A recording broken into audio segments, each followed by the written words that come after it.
Hello and welcome to another episode of Why Should We Care About the Indo-Pacific? I'm Jim Carouso, the former U.S. diplomat. My usual co-host, sidekick, factotum, Ray Powell, is off gallivanting somewhere in the Far East, so I'm flying this puppy solo. Our sponsor is Bow Group Asia. Our producers are IEJ Media, and we'll talk about more about them at the end. So the issue of the day is the AUKUS agreement between the US, UK, and Australia was signed September 15th in 2021, so about 4 years ago. And now, after 4 years, as many things happen after 4 years, there's increasing concern about where we are and whether this very complex, expensive deal is going to go ahead. And my guest today, Charlie Edel, who's the inaugural chair of the Australia chair at the Center for Strategic and International Studies, and Abe Denmark, who is a senior fellow at the Center for Strategic and International Studies and a key figure at the DoD, Department of Defense, during AUKUS and helping get it over the line and get going, are our guests today. And they've recently written a report entitled AUKUS at a Crossroads, The Path Ahead for Deterring China. So I guess we'll start. I'll go to you, Charlie, first, since, we work together. Why should we care if AUKUS is at the crossroads or not? Okay, Jim, thanks so much for having us on. We redid the title yet again, so I just want to make sure your viewers are totally clear. It now has a Robert Ludlum feel to it. The report is called the AUKUS Inflection, seizing the opportunity to deliver deterrence. So why should we care that it's at a crossroads or, if you will, at an inflection point? I think we should care because it's been 4 years since AUKUS was announced. We are dealing with a geopolitical situation that has tilted away from America and its allies in the Indo-Pacific region. And we are desperately trying to inject more stability by injecting more deterrence into the region. And Abe and I argue that AUKUS is the largest play. It's not the only one, but it's certainly the largest one that the U.S. has thrown. And we're now 4 years on, and some things are going quite well, but other things haven't fired, haven't hit quite as well as we'd like to see in Australia, in the UK, and in the United States. That, coupled with the fact that there's an ongoing U.S. Review of AUKUS, struck us as a really important moment to weigh in to say where things have gone well and where things need to be adjusted. Because without AUKUS, a lot of bad things happen, I think. U.S. credibility gets shredded because we've talked about this a lot. Beijing and Moscow, I think their message that America is unreliable, can't deliver on its commitments, gets amplified. U.S. diplomatic and military posture is weaker than it would otherwise be. And at the top of it all, deterrence becomes not quite as strong as it could be. That's if AUKUS does not come online. There's an inverse of that, too, that if it does move forward, and if it moves forward more quickly than it has to date, a lot of good things happen at this point for deterrence, for credibility, for posture, and for presence. So therefore, I think it was our conclusion that we should all want to see AUKUS deliver and see it succeed. But to say that it should succeed is not the same thing as saying that it is succeeding presently. So why should we matter? Because this is the time to make sure that we're kind of adjusting course to make sure that it delivers and then brings all those benefits with it. So, Abe, you worked at the Department of Defense. Is that the reason for this review that's being undertaken to see how to make it better? Or is it, as has been speculated by some, especially in Australia, to see whether it should go on at all? So I think the reason we decided to do this report, at least for me, is a reaction to the announcement that there was a review underway in the Department of Defense.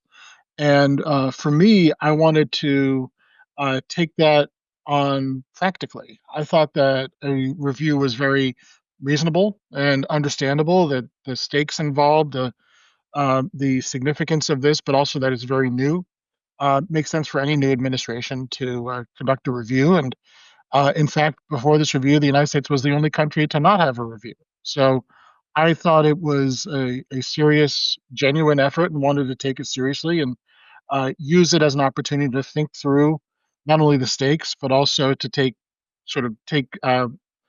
weigh what's working, what's not, to take stock of how things are going and offer some pragmatic suggestions on ways that it can be adjusted to make it deliver more quickly, to make it more effective. So this is, I don't think you'll see us arguing for why it should why it should last. I think that's not the point of the article. The point of the article is that it's having a very important impact. That there's some serious questions around it, that there's some uncertainties, and to suggest ways that the United States and its allies can navigate through those challenges and make AUKUS more effective and deliver more quickly. So when this was signed, everyone understood there were some serious issues, some serious hurdles to overcome. So maybe, Charlie, you can briefly describe what those issues are and why they weren't really addressed or addressed sufficiently, apparently, which is helping give rise to your report. Yeah, well, this is fun for me because I can just take pot shots at Abe because he had the con during the last couple of years. No, let's say at the outset that there's been enormous amounts of work put in by not one, but not two, but all three governments. Some of the problems, Jim, that we're going to talk about, I think were known at the outset. Some have only become clearer over the years, and therefore, I think, as Abe had said, it's okay to talk about what needs to be adjusted. So the way that we approach this is there are kind of five fundamental questions that have to be addressed if a report is going to be a useful, serious, credible, and sustainable effort in kind of tightening AUKUS. First one is simply numbers. This is the one that's talked about most frequently, that we, and by we I mean the United States of America, don't have enough submarines. We don't have enough as listed by what the United States lists its own. We've been procuring submarines at a rate of 2 a year, but we haven't been getting submarines at a rate of 2 per year. I think to whether or not we have the ability to sell submarines to one of our closest allies predicate on whether or not we have them in the first place. So one of the questions that really needs to be looked at is not only the submarine industrial base, our procurement and production, but also maintenance and whether or not we can get holes back in the water fast enough. Jim, All right, let me interrupt Yeah. you there, Charlie. Just so, Abe, we were not producing at the level of 2 a year as was planned for years. Did we think we could quickly ramp up? I don't think the sense is quickly, in that nothing happens quickly when you're talking about submarine production. But my sense, I can only speak for myself. My sense is that, and my understanding is that we put a tremendous amount of money into the submarine industrial base over the last few years. And my expectation is that that would help accelerate that production. The other piece of it is that as Australia, especially as it builds up its own supply chains, that those parts that Australian factories would be producing would be able to help American submarines get out of maintenance as well, especially when they're producing for Virginia class submarines. So it's not only on the production side, which is important, um, and it's one of the reasons why Australia has made such a sizable contribution into the U.S. submarine industrial base, was recognizing that shortfall, but also the sustainment side, the maintenance side, that um, Australian parts combined with American investment into its own submarine industrial base would help alleviate a dramatic shortfall in maintenance. And we make this argument in the report, which I believe will get American boats into the water more quickly than would have happened. So the way I put it, the way we put it in the report, is that AUKUS is not the cause of these problems, but at least to some degree, it can be part of the solution. Sorry, I'm going to hop in because I really want to underscore the importance of this point, which is maybe the main point, that at its core, AUKUS and the debate over AUKUS is whether or not you see AUKUS as additive or subtractive to U.S. efforts, or if you're an ally, from their own efforts. If you see it as subtractive, that is, it's a zero-sum game. There's a set number of submarines. You take them out of the U.S. inventory and you give them to others. You sell them to others.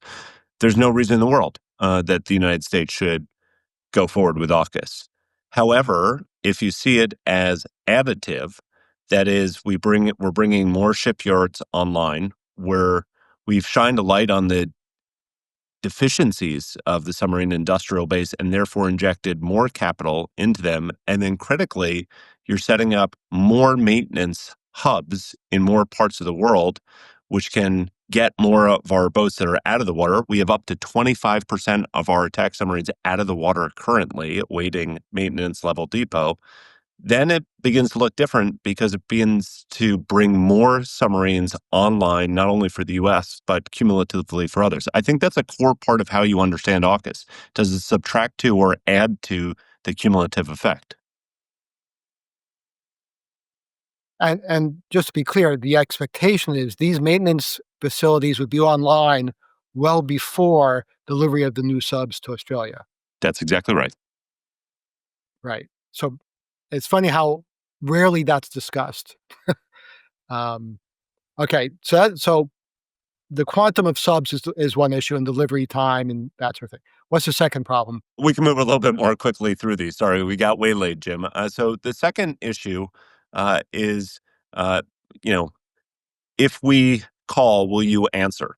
Which is my not so cute way of talking about a very sensitive issue of sovereignty. That is, when America sells submarines to Australia and they become sovereign Australian assets, there is a question, and it's a delicate question, about will they be used in a contingency. There are indeed reports that the United States has pushed Australia for clarity on this.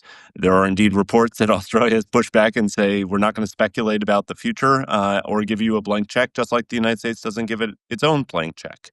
But, Abe and I think, put forward that there are plenty of ways to address this without getting to the full answer and blank check. So that's the second one on this, addressing the sovereignty issue. Okay, so no country's going to pre-commit to anything. And we've never asked that before when we sold F-35s or anything else, correct? Correct. Right. So this would be a new requirement, which seems difficult for any country to go. All right, Abe, you want to go to the next big hairy problem? Sure. So the third question, the third challenge that we identify, is Australia needing to make significant additional investments to build its own submarine industrial complex. Now, it's especially challenging in Australia because Australia basically has zero civilian nuclear industry to speak of. So we're starting from nearly a blank slate here. And Australia has already made significant investments. But one of the points of the article is that there's a lot more that needs to happen in order for Australia to build its own industrial base, to operate, sustain, eventually build, and maintain, and I should say, oversee their own submarine force. And perhaps the largest and most daunting of those is workforce. The country has an estimated need for an additional 20,000 jobs to provide direct support to the nuclear-powered submarine initiative. And for a country with a population as small as that of Australia, 20,000 is a pretty significant requirement. And so one of the points of the article is to emphasize to encourage Australia to really emphasize the recruitment of that workforce in order to provide not only for the sustainment of the submarines themselves, the construction of the submarines themselves, but also building the supporting infrastructure and all the support economy that goes into the entire supply chain that's going to be needed in order to support Australia's nuclear-powered submarine capability. Let me break that down a little bit. So we're talking about building up Australia's capacity to build their own nuclear submarines with the UK at some future date. And that's where the 20,000 workers would be required. But that's down the line. What is needed nearer term for things like maintenance, crewing, and that sort of thing? So there's already some Australian workers who are working at Pearl Harbor, working at American shipyards right now, American public shipyards right now, in order to build those skills. Right, but a lot more is going to need to happen. And Australia's doing a lot more than just building their own submarines. Once they take ownership of American Virginia class submarines, once they are purchased, they're going to be maintaining and operating those submarines. And even before that, they're going to be maintaining American submarines that are in Australia on a rotational basis near Perth and Surf West. And so there's a lot of people that's going to need to be trained up. They're going to have to build those skills, and they're going to build those skills. Now they're doing it by working at Pearl Harbor and other American public yards. As time goes on, though, they're going to be building those skills in Australia, supporting American submarines, and eventually building up those capabilities. I should also mention I believe they're also working in British public yards as well, or British yards as well, to build up those skills. But it's not, most of these jobs are not just jobs you can hire off the street. They take a long time, a lot of training, a lot of experience to get up to snuff. So this is, while they're not going to be bending steel for these submarines for their own submarines for a long time, the requirements for sustainment are actually coming very soon. And so now is the time when these investments need to get made, both for those immediate needs, but also to begin the training so that those workers are ready when the demand signals come Well, in. usually in politics, having a nice jobs program is a winner. And these sound like pretty good jobs. All right, Charlie, problem 4. Problem 4 is Abe keeps trying to be serious. I keep trying to be very unserious and flip about totally serious issues. So to continue on this trend, I'll just say question 4 is pillar 2, where's the beef? The question is, there has been progress. Abe is shaking his head like, Charlie, please stop talking like that. Nobody under 45 is going to know what that means, man. The point on pillar 2, the critical and emerging suite of technologies, collaborations, and R&D. There have been a lot of efforts that have been undertaken. There have been some real progress forward on this. But I think at the same time, almost everyone in industry, most leaders will recognize too that there haven't been marquee projects that have rolled out with tangible effect at this end. And because there haven't been, and I should probably add on top of that, it's not like there are budgets for Pillar 2 added on to incentivize this. There have been like little monetary cash prizes, but there are a lot of ongoing projects that have been retagged as Pillar 2. And I think the point has been, because Pillar 2 itself has been a moving target about what it is and what's included in it, because it's lacked some focus or has had so many focal points, because it's been unclear what's required to join Pillar 2 for other countries that have looked at this, what it will actually deliver, and when. It's slowed trilateral planning and hindered other countries' ability to assess and join such efforts. So the fourth challenge is making sure that Pillar 2 capabilities are clear and brought forward faster. And so there are a lot of them. Abe and I, offer our own suggestions that of the full suite of working groups that are doing very important work on this. Maybe we should prioritize things that will come online faster, have greater effect. We highlight autonomous activity, strike, and integrated missile defense. All programs which all three nations have a real vested stake in having marquee programs of record brought forward faster. Now, my understanding was Pillar 2 was sort of an add-on, but seen as a great thing to do because countries cooperate anyway in science and tech.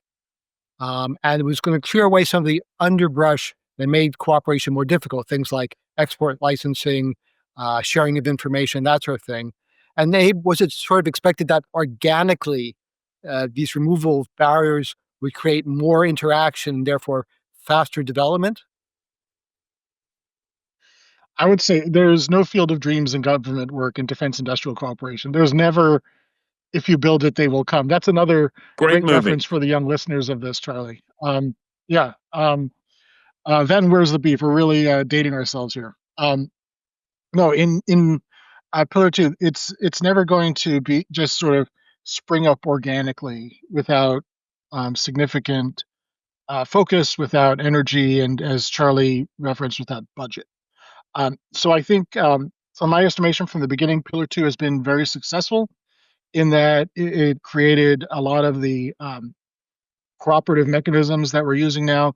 The most obvious being the ITAR reform that got passed by Congress, which is allowing for license-free defense cooperation among the three countries, which is measures that the Australians and the Brits have been looking for decades.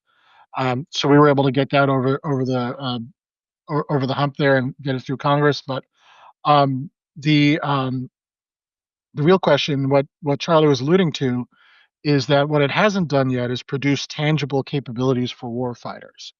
And in our report, what we really focus on is how we believe the three countries can really focus Pillar Two towards delivering tangible capabilities.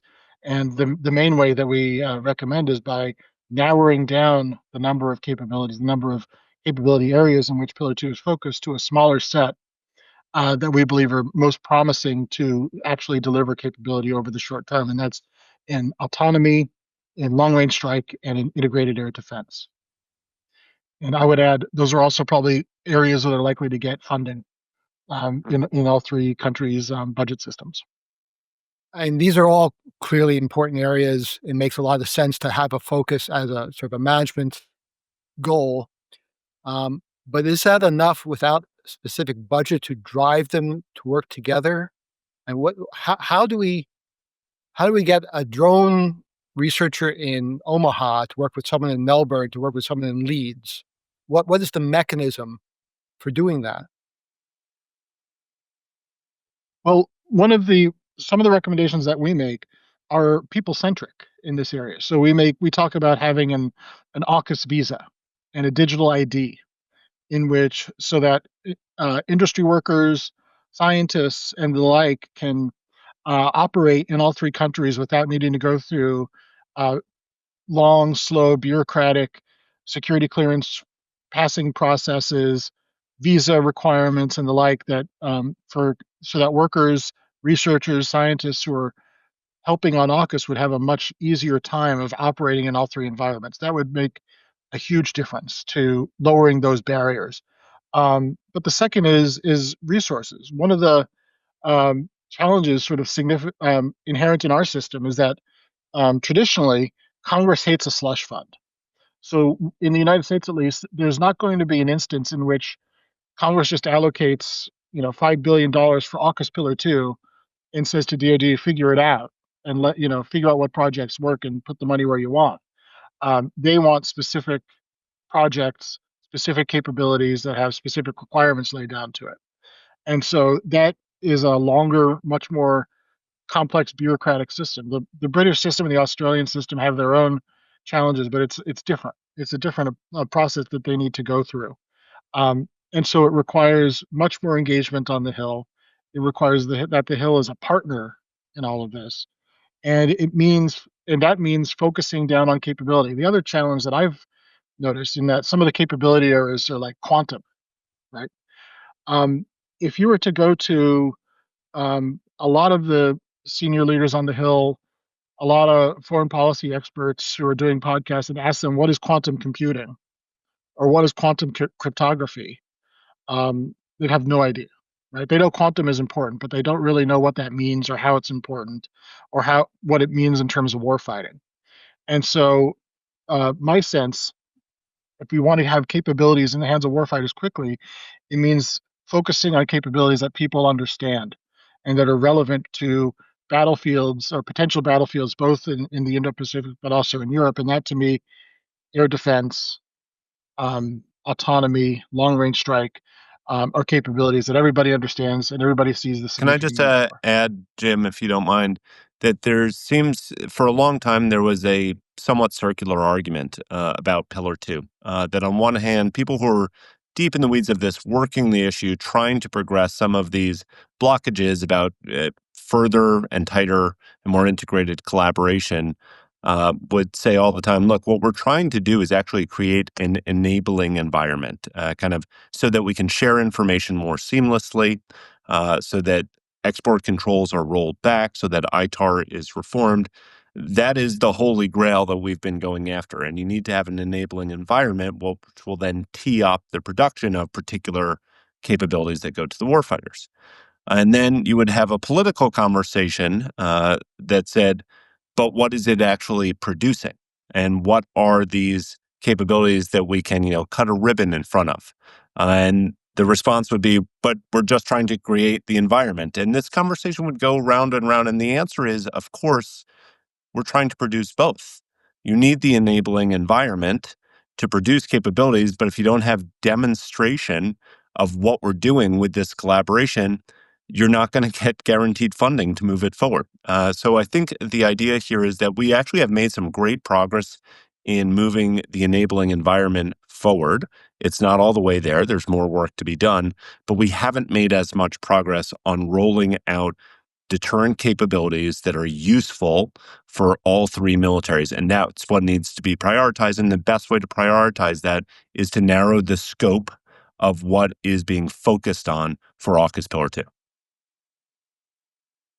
So when I think back to national goals in the national security sphere, I think of development of the atomic bomb or developing, getting first to the moon.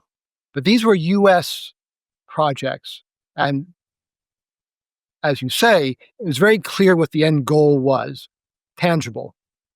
Now you're saying, let's make tangible goals that Congress can understand and everyone can understand. But still, it's this question of how you leverage the cooperation among three partners to get there faster, as opposed to going through, frankly, bureaucratic and cultural issues that could actually slow it down. Do you have a view about doing that? Sure, Abe. Oh, that was Edel. Go and have a view of that. So, yeah, Pass. no, one of the things that we outline in the report is that one of the trickiest wickets of AUKUS is the fact that it's a trilateral endeavor. And so we have systems that are aligned but are not the same for obvious reasons. And so even in Pillar 2, we've seen kind of programs of record and initiatives that are working in separate channels with separate incentives, with separate bureaucracies.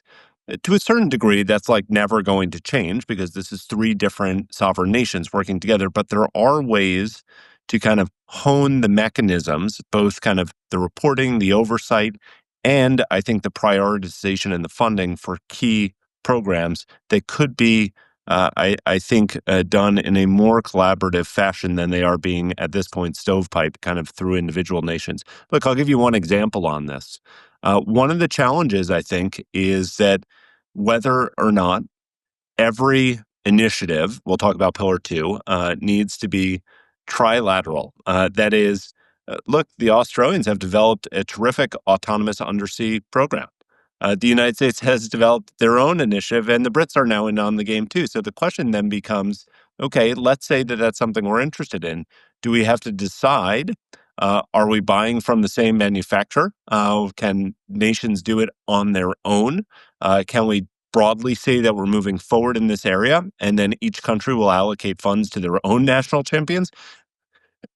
That's a question that's tricky because you want to send to your own business, but it can't be allowed to be a stopping point at this point, particularly if we've identified areas, if warfighters have identified areas that they know will have great effects for them. We have to figure out a way to kind of accelerate this forward. Abe, further thoughts on that one? So the first thought on this, talk to any defense company operating in the United States and ask how difficult it is to become a program of record.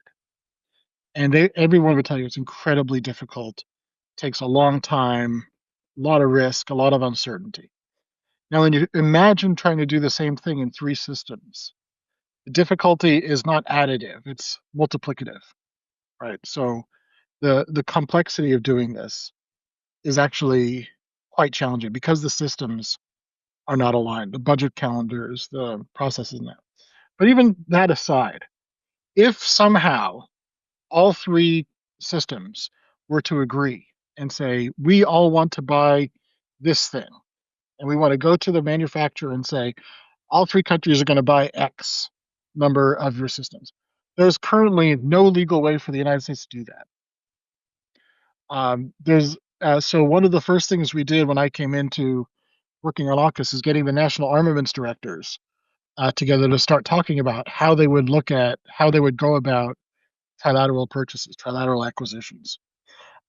It all sounds very easy on paper. When you actually get to the execution of it, it becomes incredibly complex and difficult.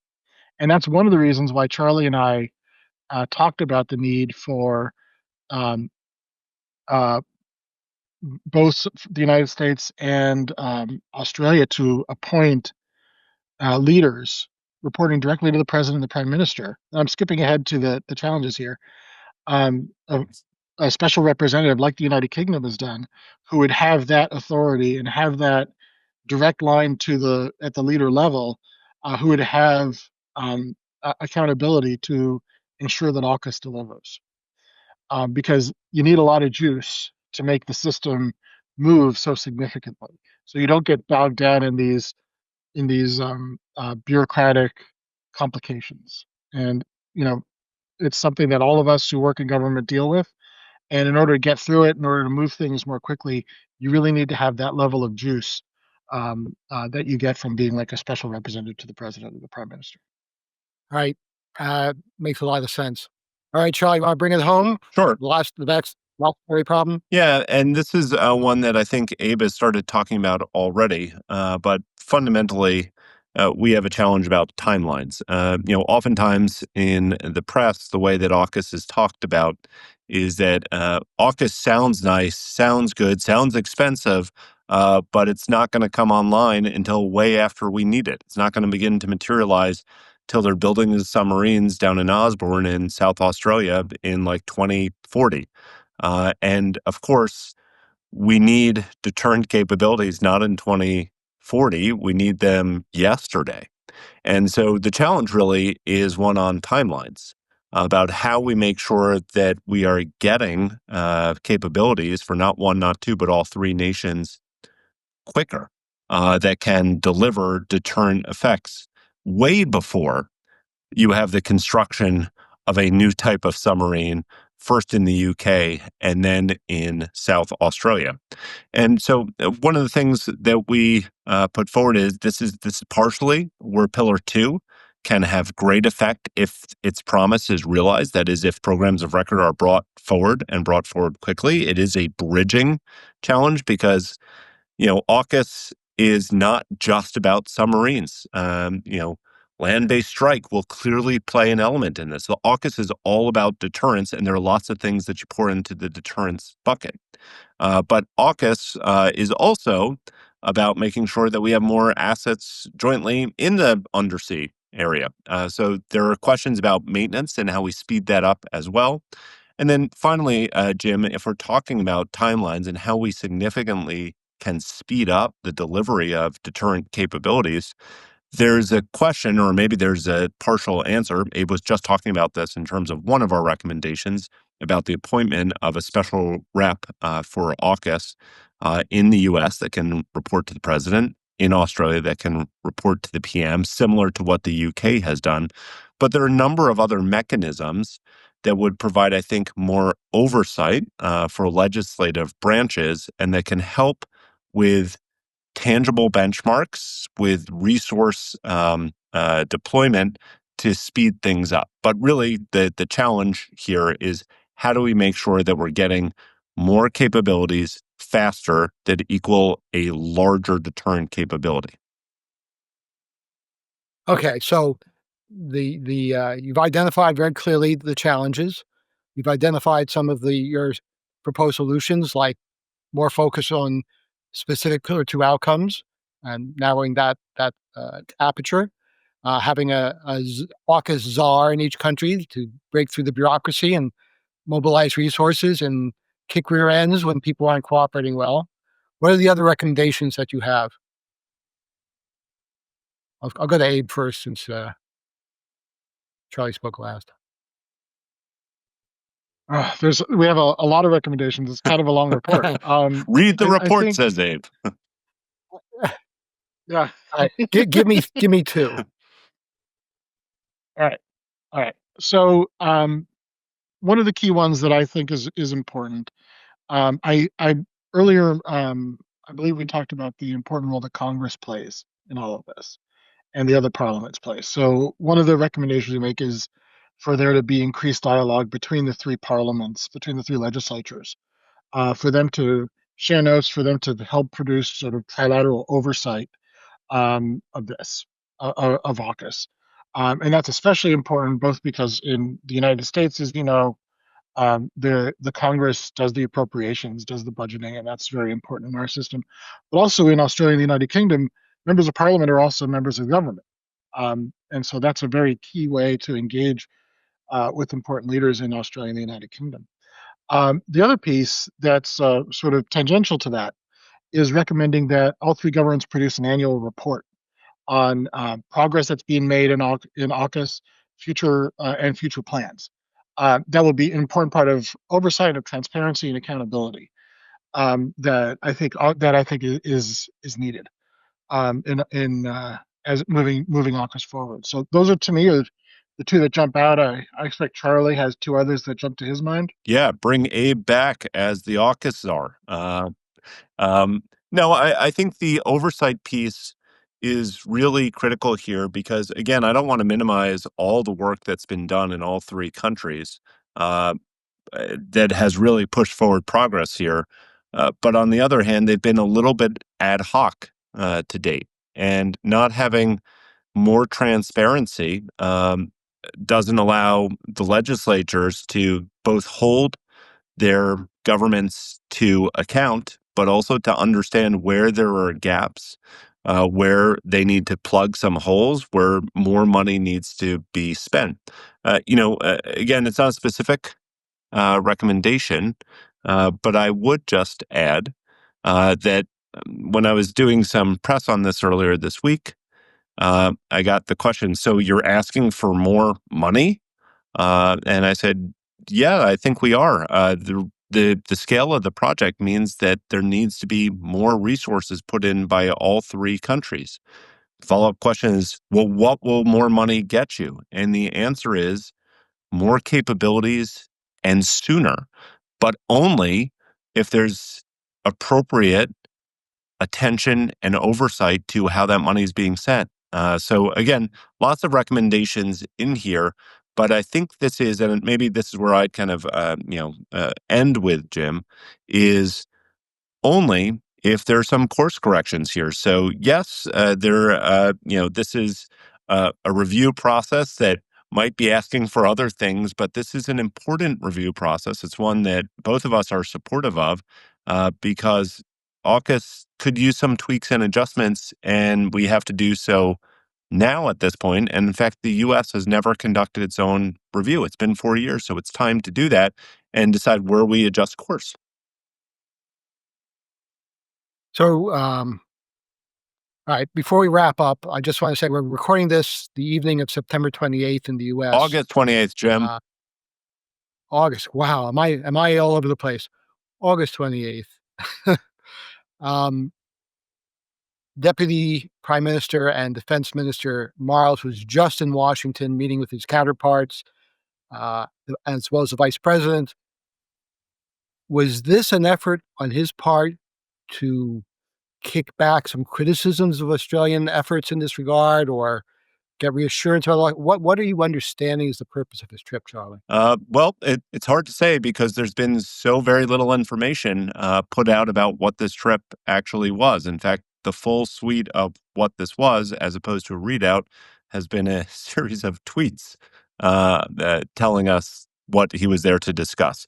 Look, I mean, I think we can speculate, and I should say this is pure speculation because we don't have special insight on this one.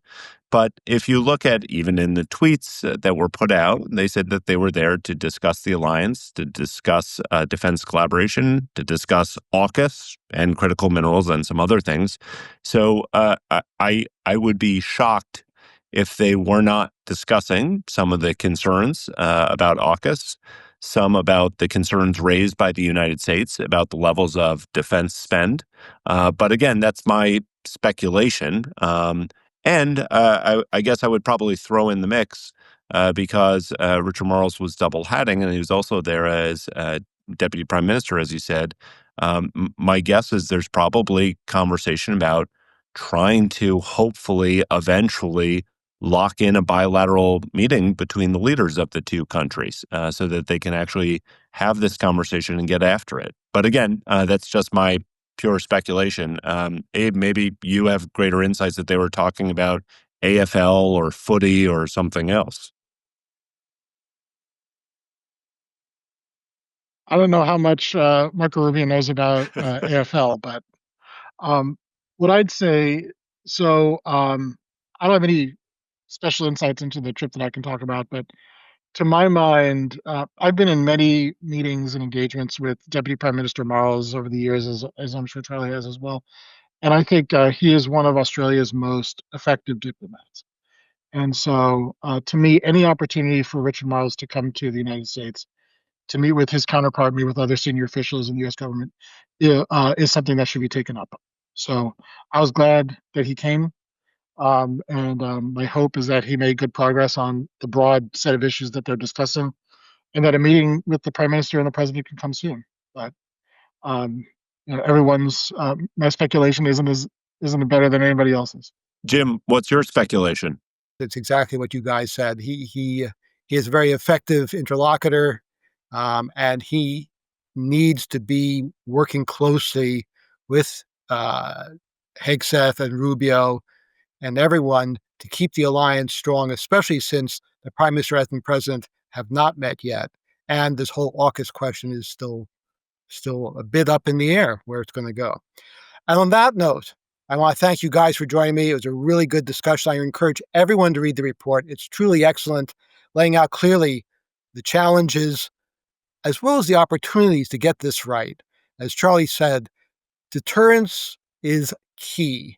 And if we're not working together to enhance deterrence, bad things happen. So Charlie and Abe, thanks a lot for joining us. I really appreciate it. Thanks, Jim. Great talking with you. And Abe, you too. Thanks, Jim. Really appreciate it, Charlie. I think it's the third or fourth time we talked today, and always a pleasure.